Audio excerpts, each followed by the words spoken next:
will get off the plane glowing, feeling good, ready for your holiday.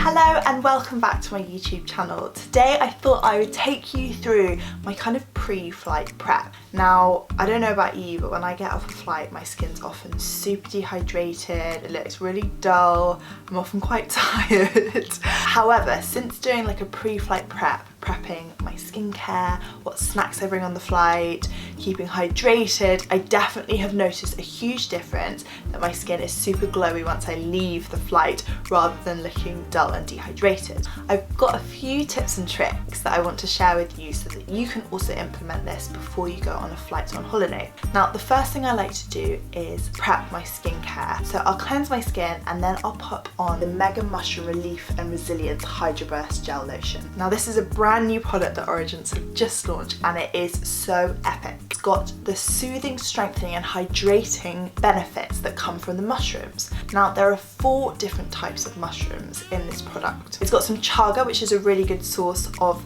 anti-irritant. It's got some reishi, which helps calm the skin, and also cordyceps, which are really good for reducing fatigue, because I don't know about you, but often you can look quite tired after you come out of a plane. So what I'll do is I'll just squeeze off a little bit, about a pea size, of the lotion into my fingertips, rub them together and then pop it on my skin. Give it a good massage, pat it in so it soaks up into my skin. It has a nice sort of barrier and it keeps my skin super hydrated throughout the flight. The second thing I do is get comfy. So I like to get into super comfy clothes, really nice comfy t-shirts, some tracky bums. Of course, comfort means different to everyone, but it's all about comfort to me. Comfy shoes, comfy trousers. I find that planes are either too hot or too cold.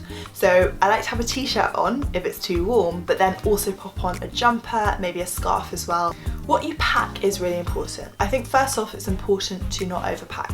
Of course, passport and tickets, wallet and phone are very important, but after that I think it's about keeping it minimal. So I'll always bring a notepad. I think that planes are a really exciting time to kind of get down your thoughts, maybe write down your goals or like do a checklist of what you need to do, because you don't have access to the internet on a plane, and I think that's quite magical and quite unusual. We're really on our phones all the time and on the internet, so it's good to have like a moment to just have a think. What are your goals? What do you want to write about? Write down a journal, write whatever comes to mind to you. So it's quite therapeutic and it's a really good moment to do that.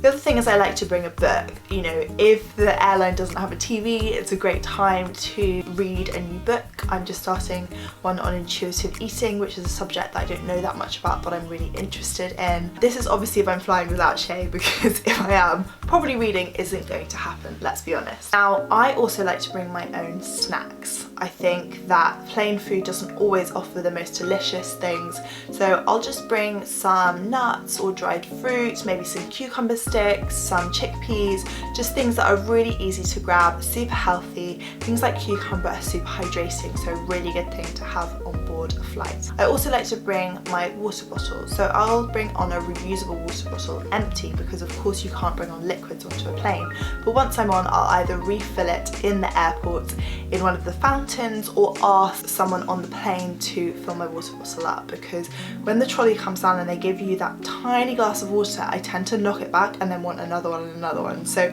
you can fill up your water bottle, and that might be like 500 ml, so you've got a few glasses of water in there that you can kind of sip over the flight and refill when you need.